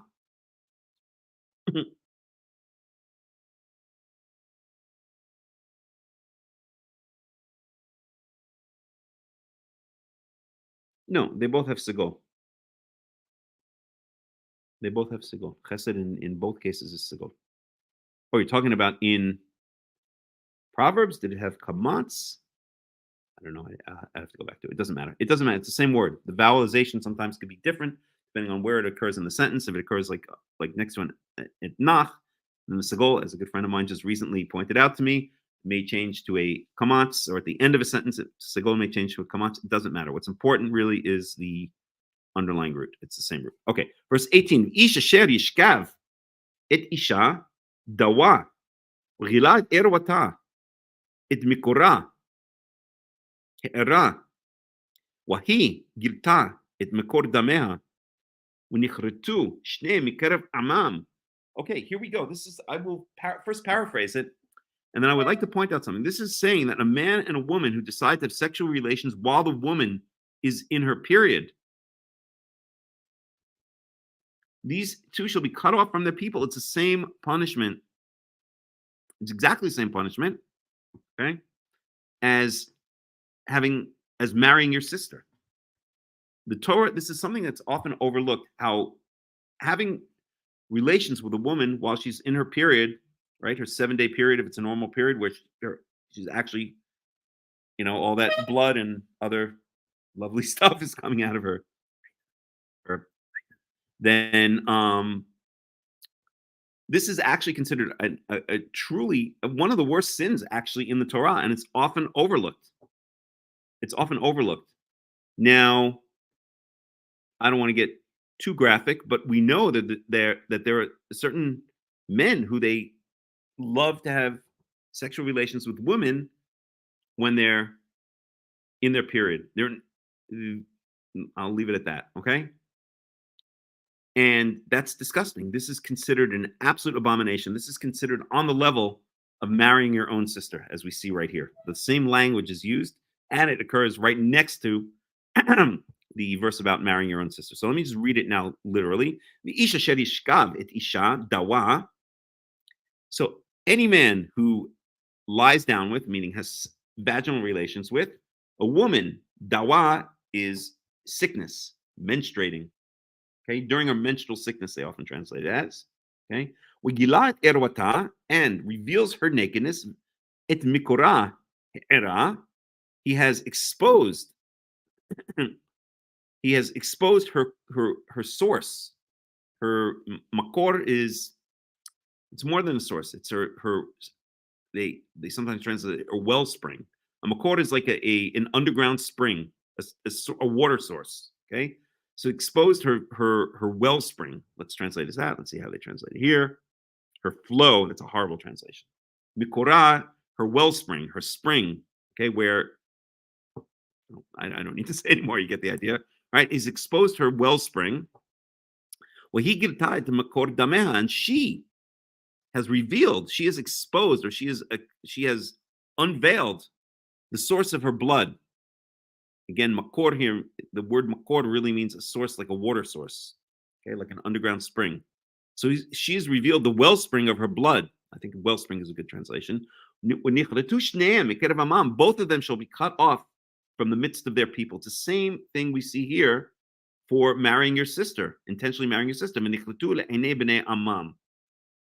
So if a man and a woman decide voluntarily to have sexual relations with each other during the woman's menstrual period, then both of them get what's called Karaite. They both get excised, whatever that means. Nobody really knows exactly what it means. It could at the very least mean you're not considered an Israelite anymore. Maybe you're physically thrown out of the land of Israel. Nobody really knows, but you are cut off from your people. So people, this is something that's often overlooked in the Torah, how much the Torah is, and there are other verses, I won't hunt them down now, but there are other verses that show that this is considered, actually, if you were to rank the various crimes in the Torah, and yes, the negative commandments or the prohibitions in the Torah do have a pecking order. There are some that are more serious than others, such as, eating pig is not a good thing, but it's not as serious as murder, right? That's just logical sense. But having sex with a woman during her menstrual period, during her menstrual flow, is actually quite up there. And there are a couple of verses to prove it. We're not going to hunt them down right now. But just keep that in mind. Okay. Let's see what our buddy Robert Alter has to say about this. So, has exposed her flow. The Hebrew noun makor generally means source. Okay, right. This being an instance of the common linguistic pattern in which there is an exchange between the cause, the source, and the effect, the flow. Okay, good commentary. And that has a certain name. That linguistic pattern has a certain name, and I don't remember it offhand. It is reductive to claim, as do Jacob Milgram and others, that source is simply a euphemism for the female genitalia. Now, I agree with Robert Alter on that. That's not. Source means, again, the analogy or the allegory that's being drawn there is like a water source, like an underground spring that emits water, or that exudes water. And here, that analogy is being used to speak about the blood and other stuff, gunk that is coming out of the, what. All right, you get the idea. The point is that the menses are conceived not merely as a contaminant, right? Because remember, we learned in, where was it? Leviticus 16, perhaps? I can't remember now. But we learned that, no, it had to be before that. I don't remember where. But in Leviticus, we learned recently that that we know that a woman, when she enters her menstrual flow, becomes unclean. She becomes ritually unclean. In other words, she gets the cooties for 7 days. Okay, so not as a contaminant, and anyone who has contact with her also gets the cooties during those 7 days, but it's some ultimate intimate female mystery which the woman has to keep secret. Hence the condemnation for she's laid bare for sorts of. That's a beautiful comment. That's a wonderful way to state it, and that's exactly, I guess, what the point I was trying to get across and couldn't find the right words. Okay, that the reason it's called makor, a source, like an underground spring, we don't know where that water is coming from, but it's coming out. Yeah, this is a beautiful comment actually, but it's some ultimate intimate female mystery which the woman has to keep secret. Hence the condemnation, for she's laid bare her source or flow. Okay, so that part, I don't want to get too graphic here, but I'll try to get poetic about it. That part of the woman, that body part is considered, like a very mysterious, private place where only the husband is supposed to enter, and only when the woman is not in her menstrual flow. And I think Robert Alter really beautifully brings it out, that's this language, okay, that she's somehow taken the secret private place during the time where it's essentially regenerating itself, where it's going through its monthly flushing period and ultimately cleansing period, and revealing it at this time where it really I'm almost laughing as I say it, but I mean it very seriously, right? This is the time where that part needs to be left alone to go through its own thing and not be bothered by the penetration of a male. And if the man and the woman decide to disrespect that period of the woman's monthly cycle and reveal this secret private time where it needs that body part, and those body parts need to do their own thing so that the woman can now start the new month, right? Regenerate herself in a sense and be ready to go at it, and be fertile for the next month and have children, potentially have children the next month, then that is a violation of that sacred place during that sacred time. Okay.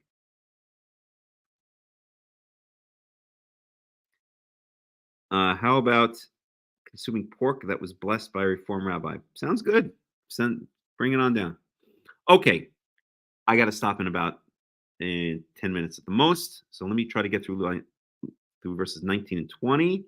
So this is considered really, actually, if you want to rank it again, this is considered really bad in the Torah, having relations with a woman during that 7-day period when she's menstruating. It's really bad news. Okay, we had more time again, I'd show some other verses that prove that, but we can even just see in the same language that's used between that and marrying your sister, what a serious thing it is. Verse 19, ervat achot imcha achot avicha lo tirale. So the nakedness of your mother's sister and your father's sister do not reveal. Okay, so don't screw your aunt. Ki et, in very modern terms, ki et she'ero era avonam isa'u. So this is very interesting. Okay, in all seriousness here. Okay, so do not literally it says do not reveal the nakedness of your mother's sister or your father's sister, but of course we know that means have sexual relations with your aunt, either on your mother's side or your father's side. Ki et se'ero era. Because, and this is speaking really about the father's sister. If you have relations with your father's sister, then you have revealed his own flesh. It's almost like you've stripped your own father naked by having relations with his sister. And this is an imagery or statements we saw throughout both Leviticus 18 and here in Leviticus 20, that by having relations with, let's say, what was it? I think it was the same thing there, right? That you're revealing your father's nakedness by having relations with his sister. It's not your province. It's kind of like your father's next of kin. So you're getting too close. By doing that, you're getting too close to your father's private realm. Okay, is the idea there. Okay. Avonam Isa'u, they shall bear their sin. So there's no explicit punishment here. No, I won't say that.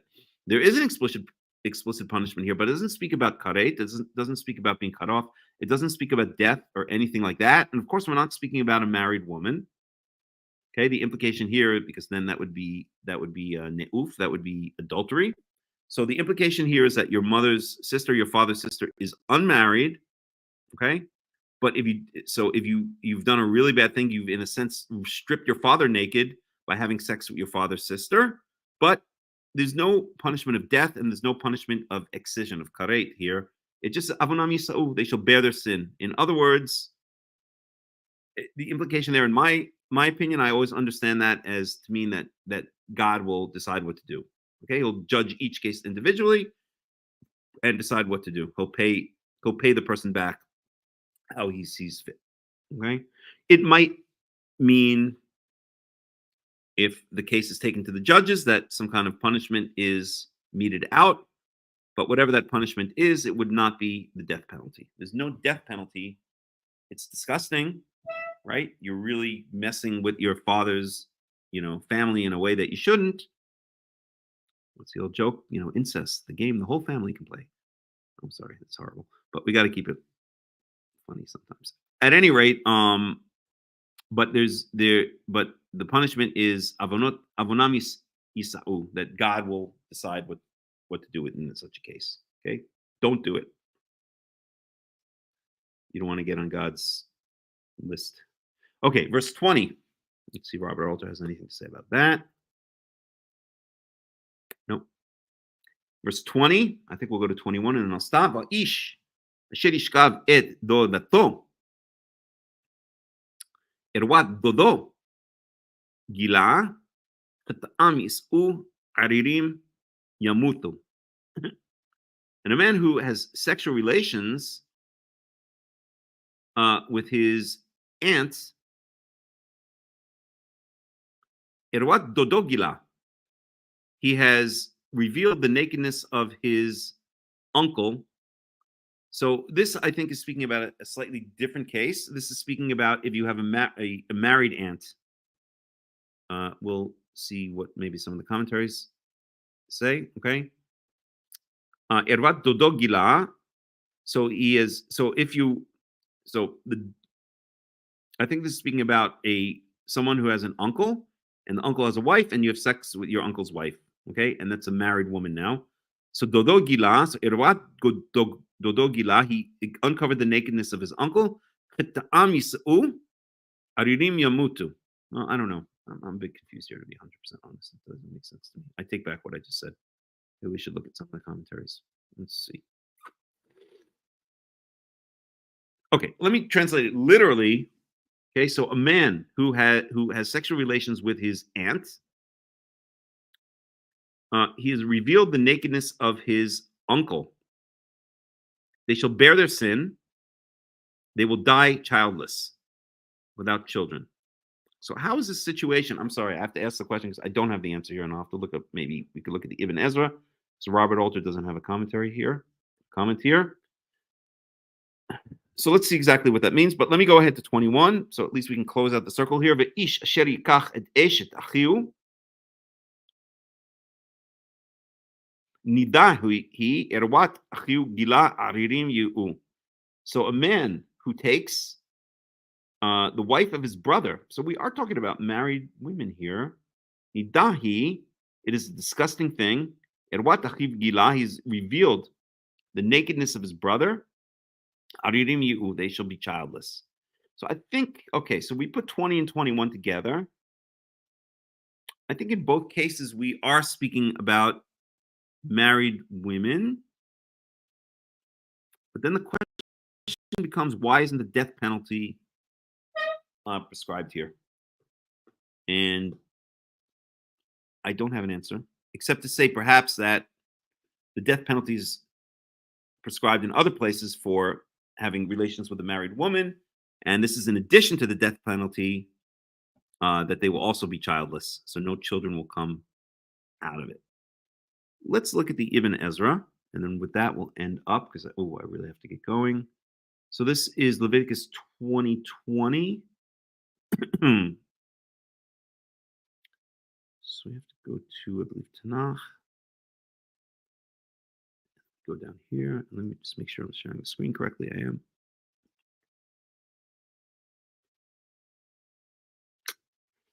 Ibn Ezra.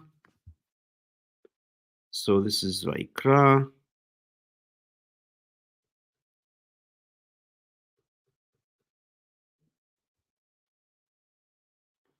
$20. And we have 19 and 20.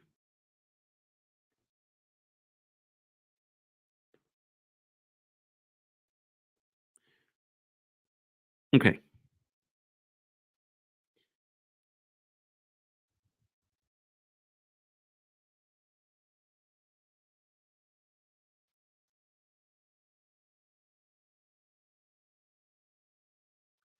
Okay, these are good translations into English. I mean, I can make out the Hebrew, but sometimes because it's medieval Hebrew, I don't get the exact. No, I don't want to do that. Ah, darn it. Okay, I'll just have to translate from the Hebrew. Oh, shoot. Again. Oh, darn it. Let me refresh.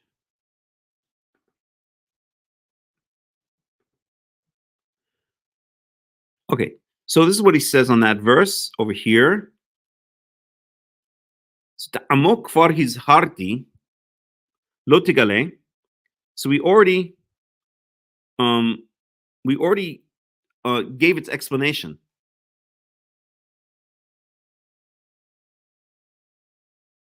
Let's see, lo tigale vihine hamigale et ha'erva he'era sha'ro.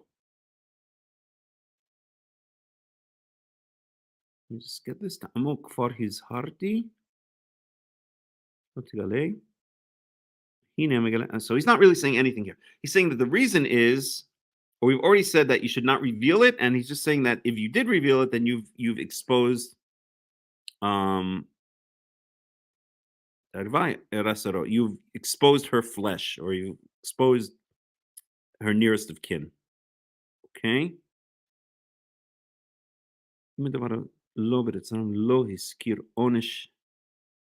חוטאיו גם לא הזכיר כלל עונש שתי אחיות, המשכיל יבין גם דברי הקבלה אמת.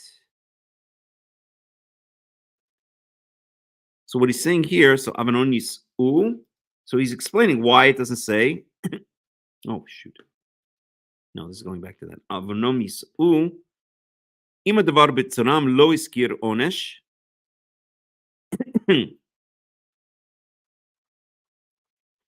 אם הדבר ברצונם לא הזכיר עונש, אחות האב, גם לא הזכיר כלל עונש. So if this thing is done through their own will, through their own free will, לא הזכיר עונש, אחות האב, there's no penalty. It doesn't mention any penalty for the sister of the father. גם לא הזכיר כלל עונש, and it doesn't mention any penalty at all. I'm sorry, Klat Onish, Shte Achayot, when it's two sisters, marrying two sisters. Vamaskil Yavin Gam Divrei Kabbalah Emet. But the wise person will understand the words of the true transmission. And I think he's speaking about, I'm not really sure what he's speaking about there. I think he's speaking about the rabbinical oral law that they impose a punishment there, but I'm not 100% sure.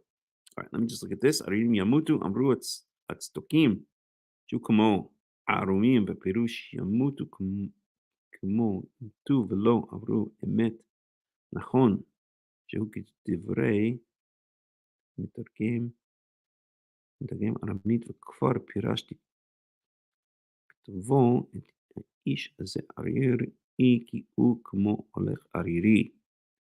בסגן אמרו הצדוקים שהוא כמו ערומים פירוש ימותו כמו ימותו ולא אמרו אמת, ונכון שהוא כדברי המתרגם ארמית וכבר פירשתי כתבו את האיש הזה ערירי כי הוא כמו הולך ערירי. So okay, so he's speaking now, this is a bit technical, but basically saying that Stukim, the Sadducees, which he's probably referring to the Karaites, I would imagine, says that this means that that they should die, and he's disagreeing with that, and I agree with him in this case. It doesn't mean that they will die. And now he explains what he really thinks it means. So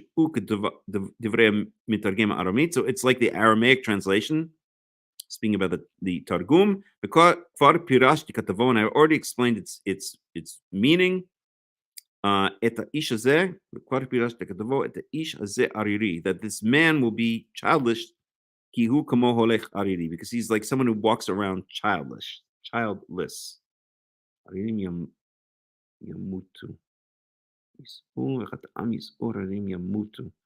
don't know.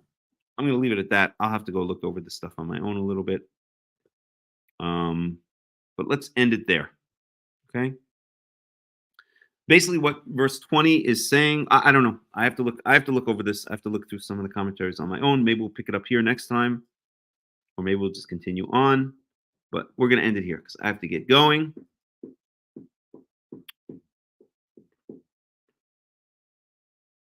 And I really don't have an answer. I like to be honest. When I don't have an answer, I don't have an answer. I'm not sure exactly what the Ibn Ezra is trying to get at, but let's leave it at that for now. Okay, I'm going to end the study here. And I hope you enjoyed the study. I have to rush off to a meal now. I'm already late, but Be'ezrat Yahweh will pick it up again next week. Hope you enjoyed it. I wish everybody a Shabbat Shalom, and a Shavua Tov, depending on where you are in the world. I'm broadcasting this week, as I mentioned, from Jerusalem, from Yerushalayim. And yeah, that's about all I've got to say. So Shabbat Shalom, everybody, and Shavua Tov, and Be'ezrat Yahweh, we will pick it up again next week. We'll go out with some music, as always.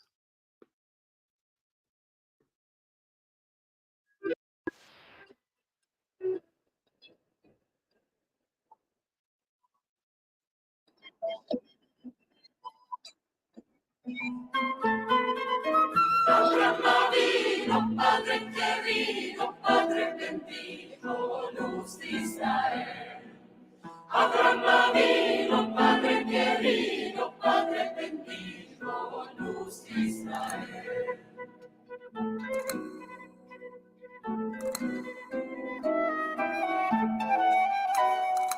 Cuando el rey Nimrod al campo salía, vino en el cielo y en la estrellería, viéndolo santa en la judería, que había de nacer Abraham vino, Padre querido, Padre bendito, luz de Israel. Abraham vino, Padre querido, Padre bendito, luz de Israel.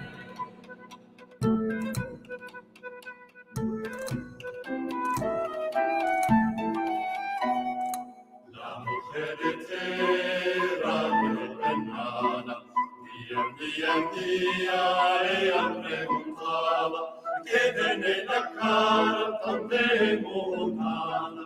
Ella ya sabía el bien que tenía. Abraham vino, Padre querido, Padre bendito, luz de Israel.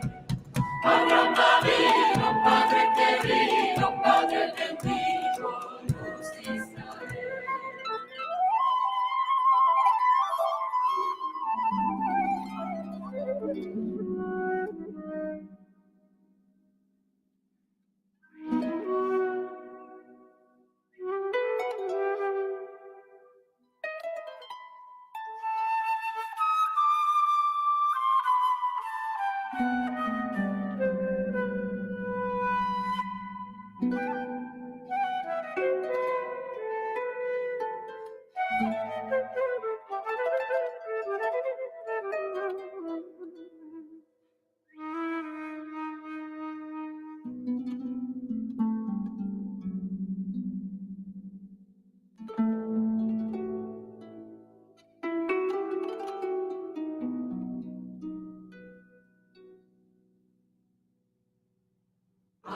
los 9 meses pariquería, iba caminando por campos en viñas, y a su marido no le descubría, topó una mara libarería.